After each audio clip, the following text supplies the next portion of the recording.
우리 여호와 하나님 아버지는 그가 만드신 모든 피조물들을 통해서 영광 받으시기를 원하십니다. 특별히 피조물 중에 가장 하나님의 성품을 닮은 존재인 이 사람을 통하여 감사받기를 원하시고 또 예배와 찬송 듣기를 원하시는 하나님 아버지세요. 그러므로 하나님께서는 이 우주 만물과 인간을 창조하신 목적을 주의 종을 통하여 분명히 말씀하셨으니 이사야서 43장 12절 말씀에 뭐라고 말씀하시는, 21절 말씀에 뭐라고 말씀하시는가?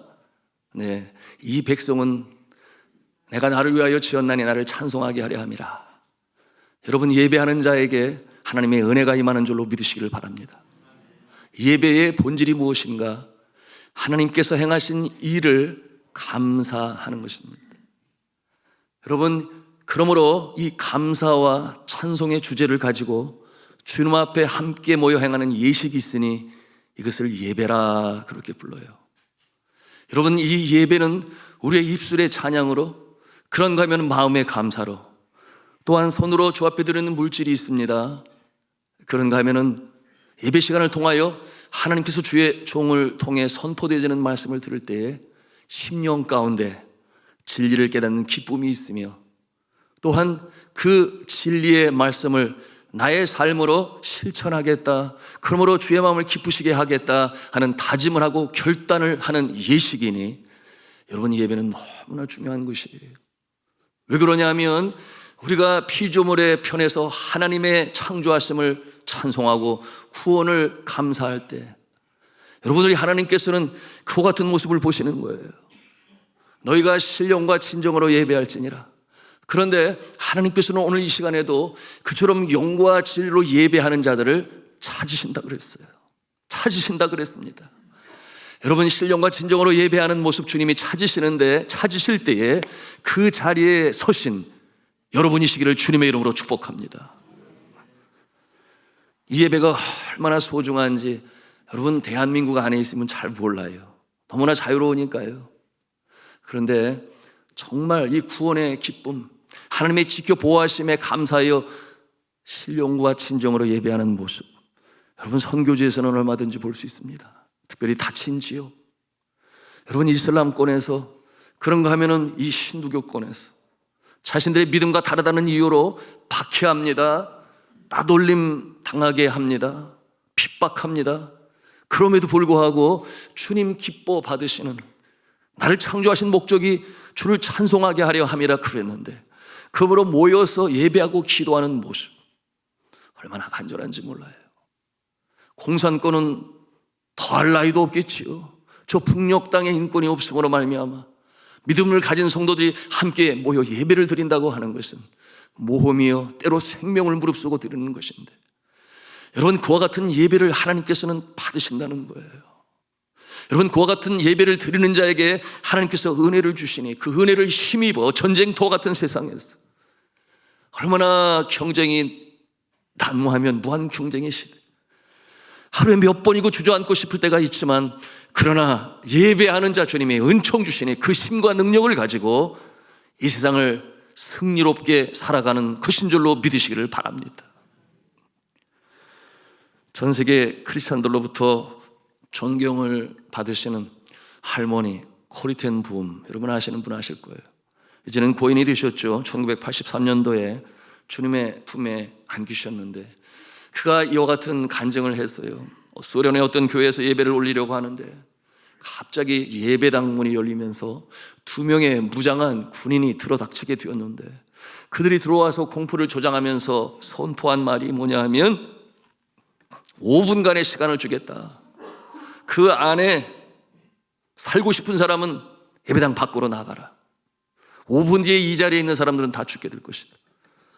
그들의 손에 들고 있는 이 기관총을 가지고 그렇게 사람들을 위협하게 되니, 이 어처구니 없는 당황스러운 상황에서 성도들이 무엇을 어떻게 해야 할지 모르는 가운데 어떠한 사람은 생명의 위협을 느껴 그 자리를 떠나게 되었고, 어떠한 사람은 비장한 각오를 가지고 내가 그래도 하나님의 자녀인데 믿음을 지켜야지, 그와 같은 모습으로 자리를 떠나지 아니하고 기도하게 되었습니다.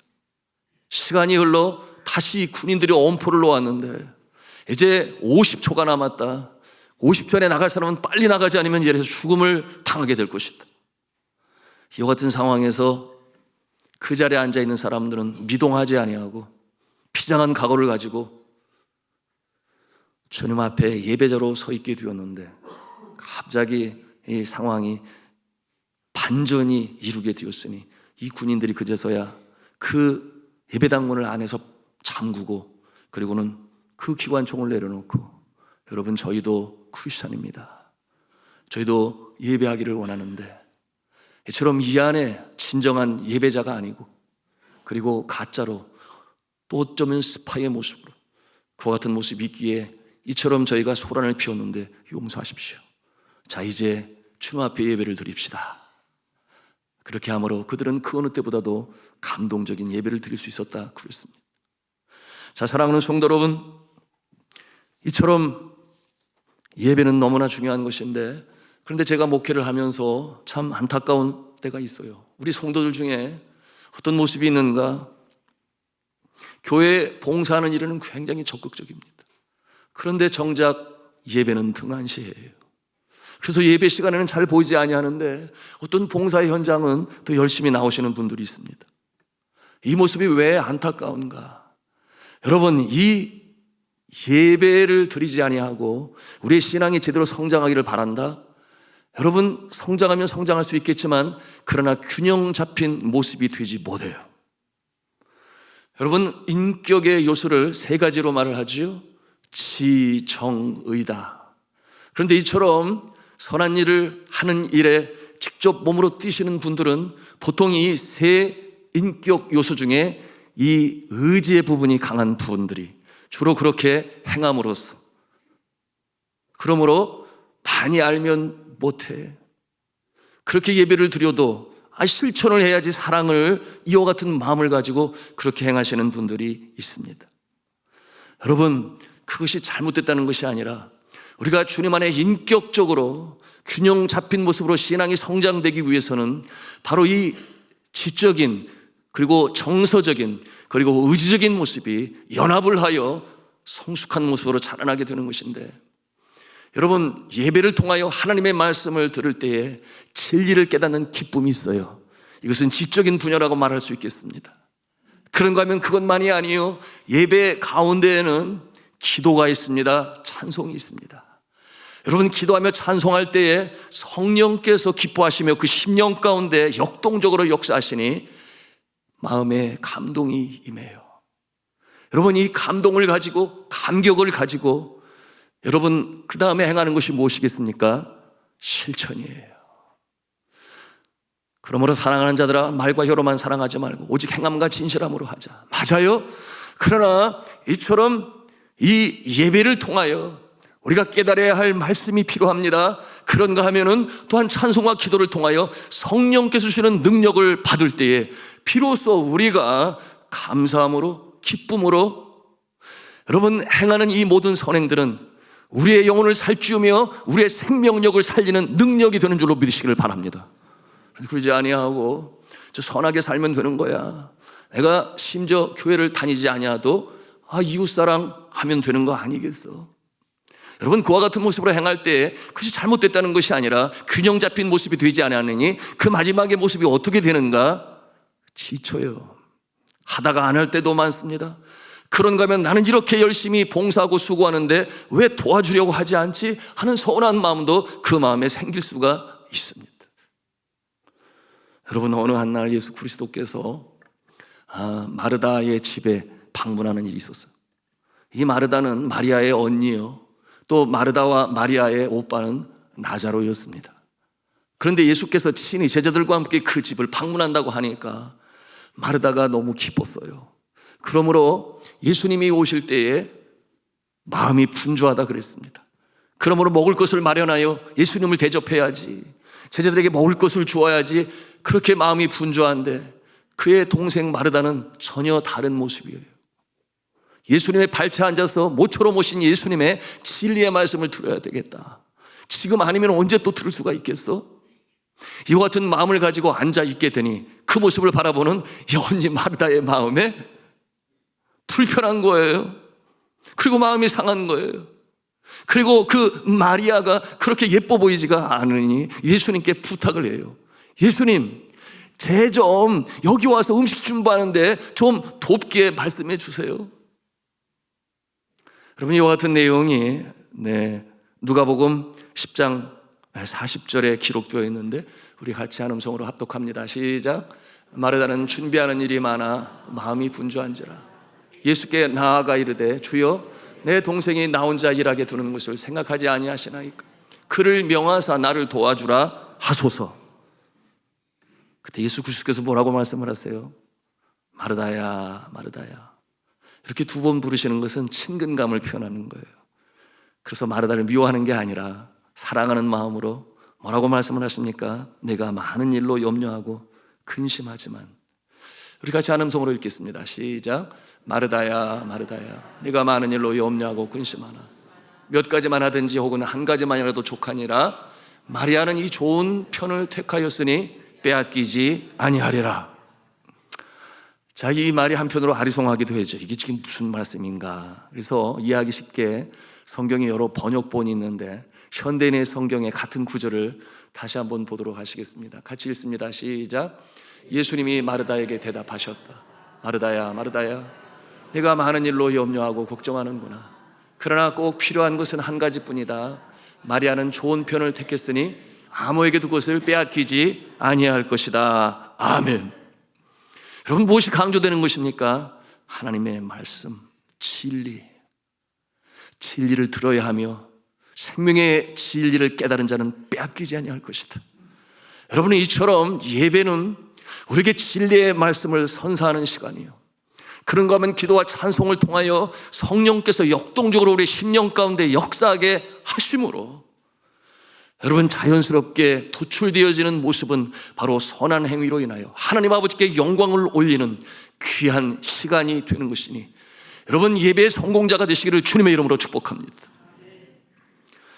여러분, 이처럼 사람의 심령에 공급하시는 이 생명력 너무나 중요한데요, 여러분, 우리가 하나님께서 주신 이 손과 발을 가지고 또한 지능을 가지고 우리가 어떤 선한 일을 행할 수가 있어요. 당연히 그렇게 해야 되겠지요. 그런데 이와 같은 모습은 예배를 드림으로 하나님의 능력 가운데 행해야 되는 것인데 자칫 나의 능력, 나의 경험, 내가 할 수 있는 그 무엇으로 여러분, 이와 같은 모습은 결국 지치게 되는 것입니다.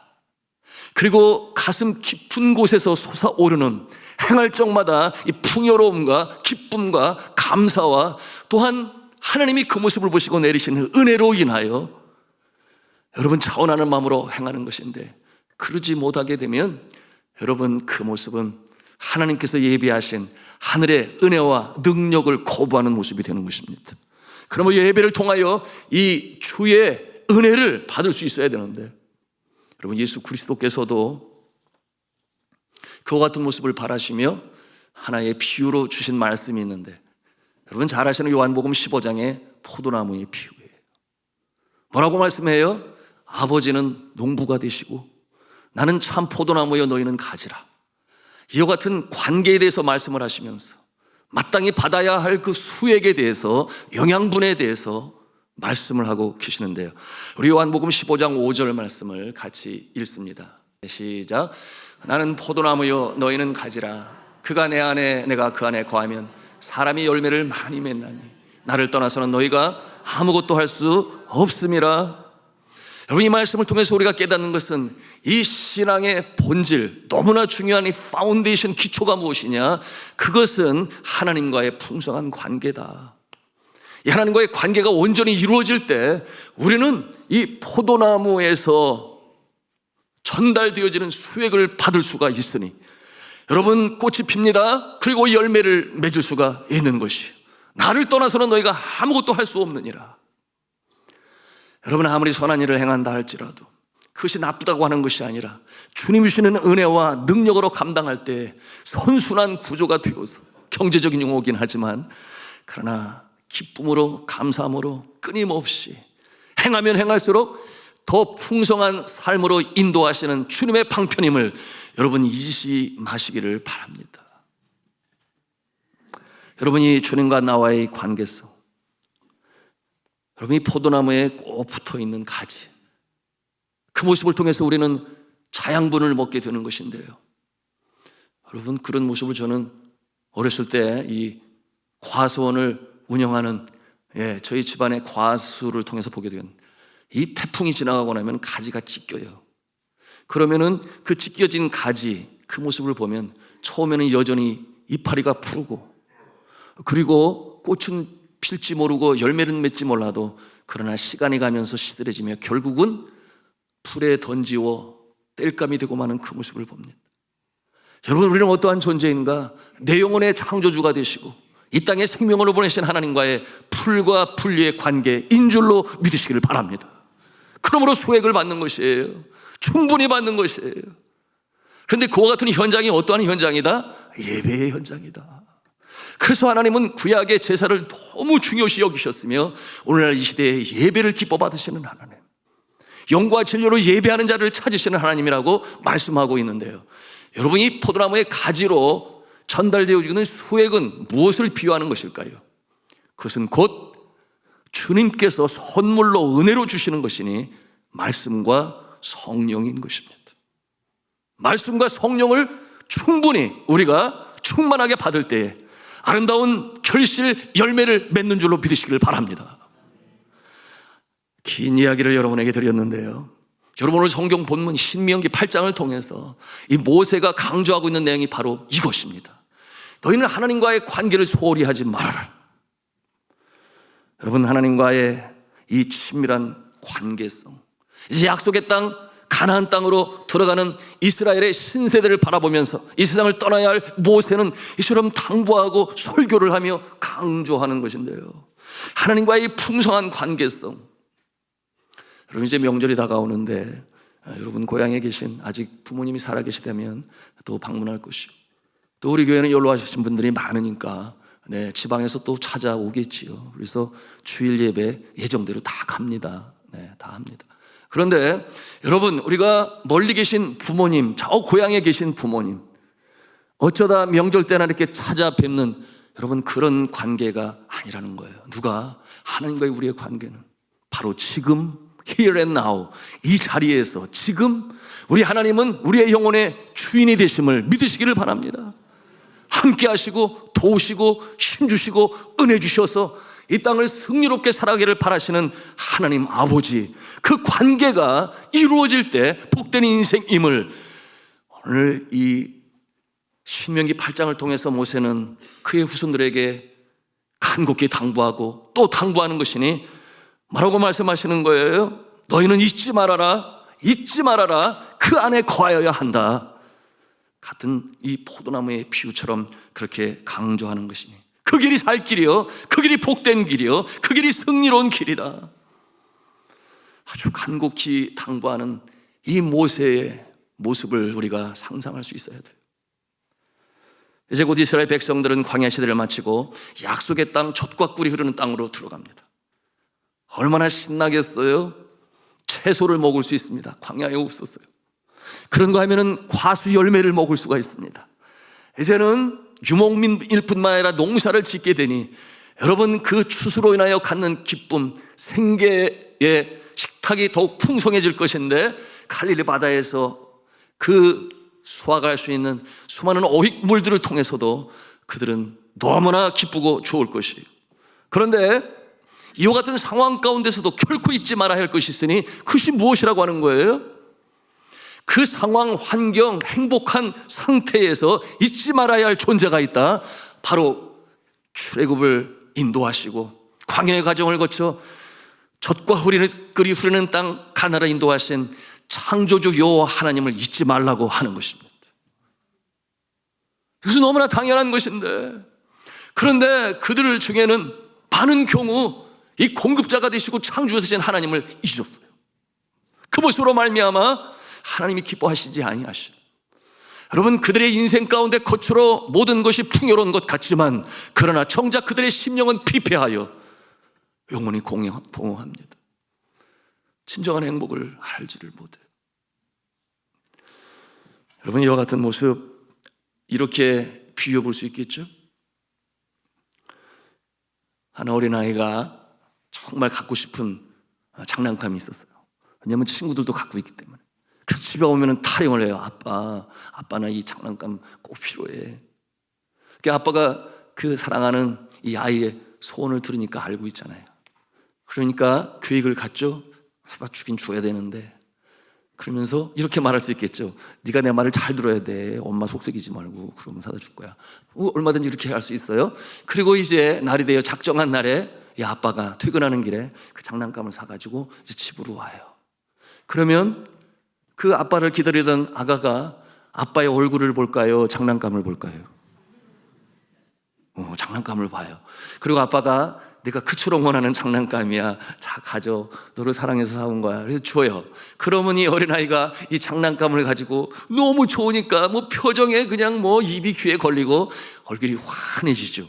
그래서 기뻐하고 즐거워하고 그것을 가지고 놀다가 내 친구한테 자랑해야지, 이런 별 생각을 갖다가 자기 방으로 쑥 들어가요. 뭘 잊었어요? 아빠 고마워요. 이렇게 해야 되는데 그러지 못하고 그 같은 모습을 가질 때, 여러분, 아빠의 마음은 즐거워하는 모습만 보아도 좋지만, 그러나 우리 하나님은 우리에게 복을 주시고 찬송받기를 원하시니, 여러분, 하나님께서 베푸시는 은혜를, 그 구원을 지금도 지켜보아심을 감사하며 살아가시기를 주님의 이름으로 부탁합니다. 그것이 예배예요. 예배의 본질은 감사입니다. 하나님의 구원의 은혜에 감사하고, 그리고 하나님은 그 모습을 보면서 기뻐하시며 더 많은 은혜를 내려주시는 방편이 되니, 여호와 하나님을 기억하라, 잊지 말아라, 주 안에 거하라, 이렇게 부탁하시는 것입니다. 자, 오늘 본문 말씀 11절 후반부에 뭐라고 말씀을 하시는가? 내 하나님 여호와를 잊어버리지 않도록 삼가할지어다. 그런가 하면 12절, 13절, 14절에 이 말씀 우리가 함께 읽기를 원합니다. 시작. 내가 먹어서 배부르고 아름다운 집을 짓고 거주하게 되며, 또 내 소와 양이 번성하며 내 은금이 증식되며 내 소유가 다 풍부하게 될 때에 내 마음이 교만하여 내 하나님 여호와를 잊어버릴까 염려하노라. 여호와는 너를 애굽 땅 종 되었던 집에서 이끌어내시고. 아멘. 자, 이 말씀의 키워드가 뭡니까? 내가 마음이 교만하여 내 하나님 여호와를 잊어버릴까 염려하노라. 여러분, 이런 모습이 되지 않기를 이 모세가 간곡히 부탁하는데, 이 모세는 유언이에요. 왜냐하면 약속의 땅에 함께 들어갈 수가 없어요. 그의 나이가 120세가 되었습니다. 이제 그 느보산에서 그 약속의 땅까지 들어갈 그 후손들, 후대들을 축복하며 이 간곡한 부탁을 하는데 유언이지 뭐겠어요. 여러분, 우리가 이 세상을 떠날 날이 오게 될 것입니다. 아마도 이 자리에는 그 누구도 나는 내 자녀들보다 더 오래 살아야 돼, 이렇게 생각할 분은 한 사람도 없어요. 나는 내 자녀, 손들보다 먼저 세상을 떠나야지. 그렇지만 바라는 간곡한 심정과 바람이 있어요. 그게 뭐겠습니까? 신앙의 유산.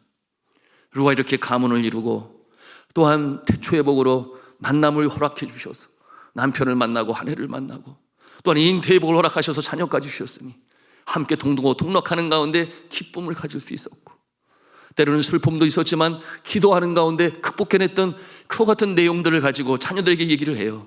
너는 여호와를 잊으면 안 돼. 하나님을 잊으면 안 돼. 절대로 잊지 말고 그 안에 거할 수 있어야 돼. 여러분, 이와 같은 내용으로 우리가 유언을 하게 될 것입니다. 모세가 이 40년 광야를 지나는 가운데 너무나 잘 알잖아요. 이스라엘 백성들이 어떠한 백성인지, 얼마나 불평과 불만이 많았습니까? 그렇게 강청하여 그 노역 가운데 힘드니까 제발 우리를 이 애굽 땅에서 건져주소서. 여러분, 모세가 원했습니까? 아니었어요. 근데 하나님께서 그 강청의 눈물을 들으셔서 출애굽하는 일에 모세를 불러서 민족적 지도자로 세우셔 사용하셨는데, 여러분, 그들이 광야를 갈 때 물이 부족하면 왜 우리를 여기로 끌어냈느냐고, 약속의 땅으로 가는 여정에 있음에도 불구하고 불평불만하여 뭐라고 그랬어요? 차라리 우리가 그냥 애굽 땅에 있었으면 나을 뻔했는데. 그게 말이나 돼요? 그런가 하면은 우리가 이 입에서 고기 냄새가 난다. 그러므로 또 매출하기, 그런가 하면은 이 만나로 먹이시고 입히시는 이 하나님의 이 돌보심, 이 변덕이 죽을 듯한 이스라엘 백성들을 바라볼 때 모세는 당부하는 거예요. 여호와를 잊지 마라. 주 안에 거해야 된다. 이와 같은 내용으로 전하는 모습인데, 여러분, 우리가 많은 경우 먹을 것, 마실 것, 입을 것, 이것이 가장 필수적인 삶의 요소니까 추구해요, 바래요. 그러다 보면 어느새 여러분, 우리도 주님이 주시는 복으로 말미암아 먹을 것, 마실 것, 입을 것 얼마든지 있게 되는 그때가 오게 되죠. 땀을 흘리고 수고하는 자에게 하나님께서 복을 주시니 30배, 60배 아니라 100배까지 주시는 하나님 아버지가 되십니다. 그런데 문제는 무엇이에요? 초점이 그것을 공급하신 하나님을 잊어버리고, 나에게 있는 것들이 너무나 좋아서 더 많으면 좋을 것 같은데, 더 많으면 좋을 것 같은데, 여러분, 그렇게 큰 문으로 가려 큰 길을 걷다가 길을 잃어버려요. 여러분, 이와 같은 모습이 과거는 그러지 아니했는데 오늘날 한국의 모습을 보세요. 여러분, 보릿고개를 넘어갈 때 정이 더 많았다 그랬죠. 저도 어렸을 때 콩 볶은 것이 저의 간식이 돼서 주머니에 넣고 있다가 다 먹질 아니했어요. 형이 학교에서 오면 나눠 먹어야지. 여러분, 오늘날 이 한국 얼마나 잘 살게 되었어요. 네, 요즘엔 뭐 참 대세가 K자가 들어가는 게 대세예요. 그래서 K팝, K컬처, K푸드, K축구도 되는지 모르겠네. 어제 축구 보셨나요? 네, 저도 깨워서 그 전에 사우디 게임까지 봤는데 세상에 막장 드라마도 그런 드라마는 없겠더라고. 어떻게 이렇게 천하위복을 해야 되는지, 10만 원이나 20만 원 줘도 그런 이 감동과 이 기쁨과 그런 반전을 어디서 구경하겠습니까? 그게 사실이잖아요. 그래서 그 모습을 보면서 너무 감사했는데, 도움을 주는 나라에서, 도움을 받는 나라에서 도움을 주는 나라로. 여러분, 이것이 대한민국의 현실이지만 밝은 면이에요. 그러나 어두운 면이 있음을 우리는 간과하지 말아야 합니다. OECD 국가의 극단적인 선택을 하는 일로 가장 높은 퍼센티지죠. 생육하고 번성하라 말씀하셨건만, 그러나 가진 것이 풍요하니 내가 자녀를 갖고 키우게 되면 너무 힘들 거야. 더 편하게 살아야 되는데, 편리주의가. 그래서 그 결과가 무엇이에요? 여러분, 행복지수는 떨어지고 불만지수는 높아가고, 여러분, 이 풍요로움 속에서 우리가 잊지 말아야 할 것은 하나님이 주셨지, 하나님이 소유주가 되시지. 여러분, 감사함으로 하나님께 영광을 올리는 자, 주님께서 더 누리게 하시고 복된 인생으로 살게 하시는데, 하나님을 잊고 지켜놓고 내가 마치 내가 한 것처럼, 오늘의 말씀은 그대로예요. 주님이 주시는 능력으로 된 것이라 그랬는데 하나님을 잃어버리는 이와 같은 모습은 하나님이 기뻐하시는 모습이 아닌 것입니다. 여러분, 우리가 분명히 알아야 돼요. 하나님께서 소유주가 되시고 축복하셨으니 주님 앞에 감사하고, 그리고 이 예배를 통하여 감사하고 찬송을 하고, 주시는 말씀을 가슴에 담고 진리를 깨닫고, 또한 기도하는 가운데, 찬송하는 가운데 성령 충만하여서 하나님 기뻐하시는 인생으로 살아가기로 다짐하시고 실천하시는 모습이시기를 주님의 이름으로 축원합니다. 그럴 때 하나님께서 지키시고 보호하시지요. 여러분, 그런가 하면 이 광야에서 하나님께서 왜 이렇게 오랫동안 광야의 고난을 겪게 하셨는가? 여러분, 이것이 오늘 본문 말씀에 있기 때문에 함께 또 나누기를 원하는데요, 16절에 있는 말씀이에요. 우리 같이 16절 말씀 읽겠습니다. 시작. 내 조상들도 알지 못하던 만나를 광야에서 내게 먹이셨네. 이는 다 너를 낮추시며 너를 시험하사 마침내 내게 복을 주려 하시옵이었느니라. 결론적으로 그 말씀을 보니 내게 복을 주기 위하여 이 광야의 과정에 너를 겸손하게 하였다. 훈련의 과정이라고 말씀할 수 있겠습니다. 훈련시키시는 하나님. 우리가 인생을 살다 보면 내가 겸손해야 할 때가 있어요. 내가 원치 아니하는데 겸손하게 만드시는 하나님의 손길을 보아요. 내가 자랑하는 것들, 고액의 연봉을 받던 직장에서 그처럼 누구에게도 자랑스러웠는데 여러분 어느 날 한순간 그와 같은 처지가 아님을 알게 되는 때가 있습니다. 내가 그처럼 육신의 건강을 자랑해요. 나는 여러분 들었어요. 저희 친구들한테 신체 건강검진 받았어. 그런데 말이지 내 실제 나이보다 이 신체 나이가 10살이나 젊대. 그것이 기쁨이 돼가지고 어이구 참 좋겠다. 그것이 자랑이 돼요. 좋아요? 그만큼 관리를 했겠지요. 그러나 그 어느 누구도 내일을 장담할 수가 없어요. 아무리 장수도 내일의 건강을 보장받을 수가 없습니다. 하나님께서 때때로 원치 않지만 광야의 훈련 가운데 거하게 하시는 것은 하나님께서 더 크신 복을 주시기 위하여 겸손케 하는 것이니 여러분 행여나 내가 어려운 길, 곤고한 길, 사망의 음침한 골짜기, 내 영혼의 캄캄한 밤을 통과할 그때에 주눅들지 마시기 바랍니다. 여전히 하나님 우리를 사랑하시는 줄로 믿으시길 바랍니다. 마침내 약속의 땅 요단강을 건너 그 땅으로 들어가게 하는 날이 올 줄로 믿으시기를 바랍니다. 이것이 믿음에 가진 자의 자세요. 그러나 그 가운데서도 만나러 오고 계신 하나님, 여러분 만나는 우리에게 영혼의 양식으로 비유되는 것이니 예수님께서도 시험 받으실 때에 여러분이 사단을 물리칠 때에 사단은 금식하는 예수님에게 뭐라고 해요? 이 돌덩이가 떡덩이가 되게 하라. 예수 그리스도께서 이런 지하에 이 사탄을 물리치시는데 어떠한 것으로 물리치느냐? 하나님의 말씀. 하나님의 말씀이 그 심령 가운데 있으니 그가 그를 향하여 사탄과 마귀를 향하여 뭐라고 말씀하는가? 오늘 성경 본문에 있는 말씀이기에 우리가 함께 나누는 것입니다. 여러분 신명기 8장 3절의 말씀을 같이 읽습니다. 읽습니다. 시작. 사람이 떡으로만 사는 것이 아니요 여호와의 입으로 나오는 모든 말씀으로 사는 줄을 내가 알게 하려 함이라. 아멘. 오늘의 말씀의 적용점이 어디에 있을까요? 여러분 그것은 바로 하나님께서 주셨다. 그러므로 우리는 감사드려야 한다. 이것이 오늘 말씀의 주제가 되겠습니다. 여러분은 정말 배고프신 적 있으셨나요? 아마도 저희 나이 또래나 또 저보다 먼저 세상을 사신 분들은 금방 아실 거예요. 보릿고개 넘어갈 때 너무나 배가 고파서. 저는 뒤돌아보니 그렇게 보릿고개 넘어갈 그 세대는 아닌데요. 그런데 생각해보니 배고플 때가 있었어요. 그때가 언제였는가 하면 그 군에서 훈련 받을 때, 군에서 6주 과정에 이 훈련을 받게 되는데 제가 1월 5일 군번이에요. 거기다가 장소가 양평이에요. 아주 훈련장 이름도 대단해요. 용문산 신병교육대 이렇게 돼가지고 그곳에서 아주 혹독한 훈련을 받게 되는데 얼마나 배가 고픈지 그도 그럴 수밖에 없는 것이 그 추운 날 밖에서 훈련을 받게 되니 얼마나 에너지가 필요하고 칼로리가 필요합니까?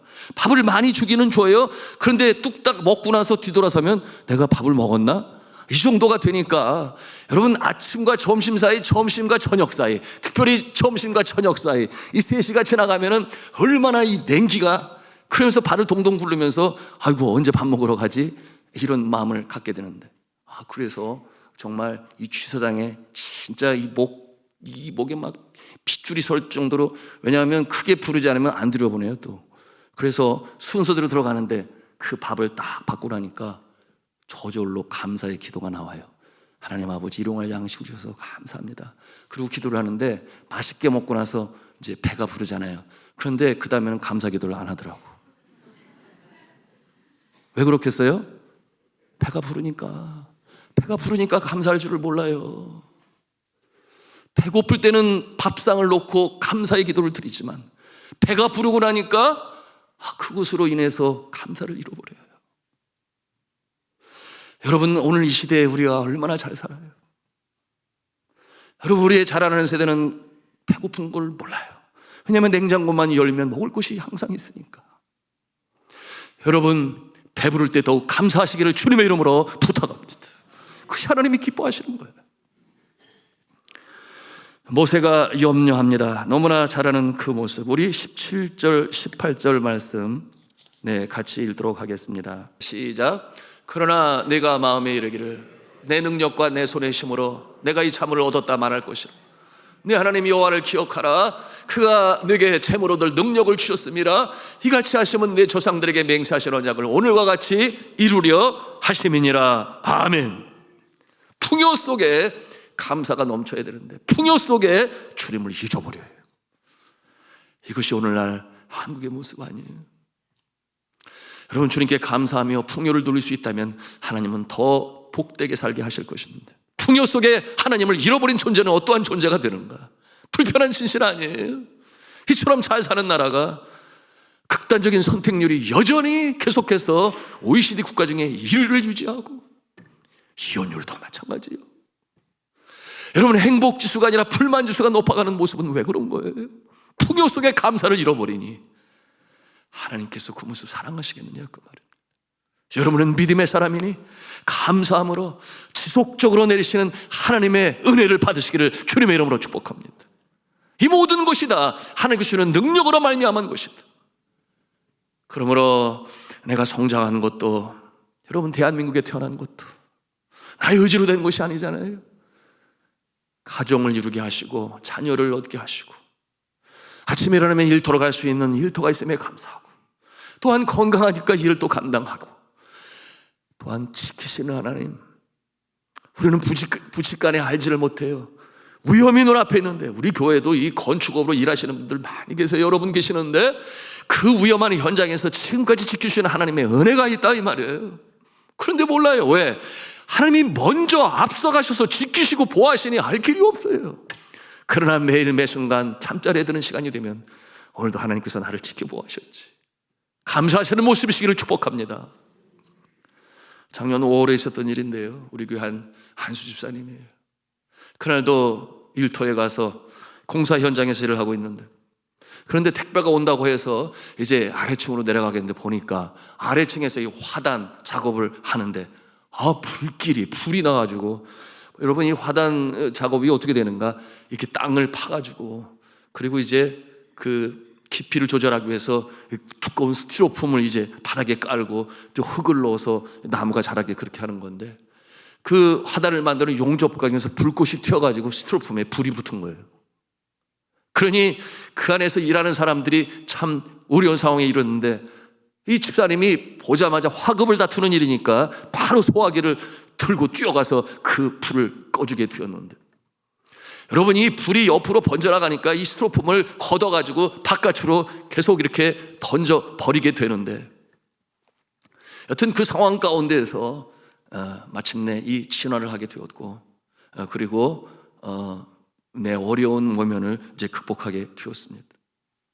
그런데 안도의 한숨을 쉬고 이제 퇴근을 하였고, 그리고 이제 그 작업복을 벗어서 두게 됐는데, 이 작업복을 빠는 아내가 이렇게 보니까 빨리지 않는 부분이 있어서 보니까 세상에 그 작업복의 어깨로부터 이렇게 팔 쪽으로 이 뭐라 그래요? 실리콘이 녹아서 쭉 흘러내린 것처럼 이렇게 붙어 있는데, 뛰지도 않고 빨려고 해도 떨어지지도 않고, 그러니 이게 궁금하여 남편에게 묻게 되었는데, 남편이 그 작업복을 보면서 음성이 떨리면서 하는 얘기가, 그 불 가운데에서 자기가 행했던 모습이 떠오르는 거예요. 그 스티로폼이 불이 꺼진 것으로 여겨서 그것을 던지게 되었지만, 그 스티로폼이 여전히 열기로 해서 녹아내리는 그 스티로폼이 녹으면서 자신의 어깨에 떨어지는 것도 모르고 그냥 열심히 불을 꺼야 된다는 생각에 그것을 올렸지만, 그러므로 그 화재를 면할 수 있었지만, 여러분 그 얼마나 뜨겁겠습니까? 얼굴에도 떨어졌다면, 손에라도 떨어졌다면 여러분 어떤 상황이 되었을까? 여러분 이와 같은 모습을 뭐 우연이지?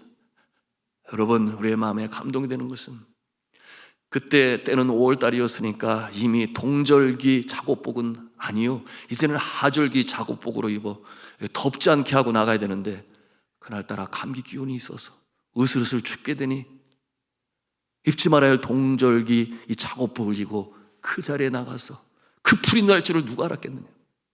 그러니 그 두꺼운 동절기 작업복으로 인해서 그 녹아 흘러내리는 이 스티로폼의 그 뜨거운 것이 두꺼웠으니까, 그와 같은 고백을 할 때에 하나님께서 지켜주셨구나. 그날 밤에 가정 예배를 드리는데, 그때가 5월달이었으니까 춘계 대신방이 진행 중이었고, 이사야서 43장 1절부터 3절에 있는 말씀이 떠올랐다고 그랬어요. 내가 불 가운데 지날 때에도 내가 너와 함께 할 것이라. 물 가운데 지날 때도 내가 너와 함께 할 것이라. 불이 너를 사르지 못할 것이고 물이 너를 침몰치 못할 것이고 내가 너를 지켜 보호하리라.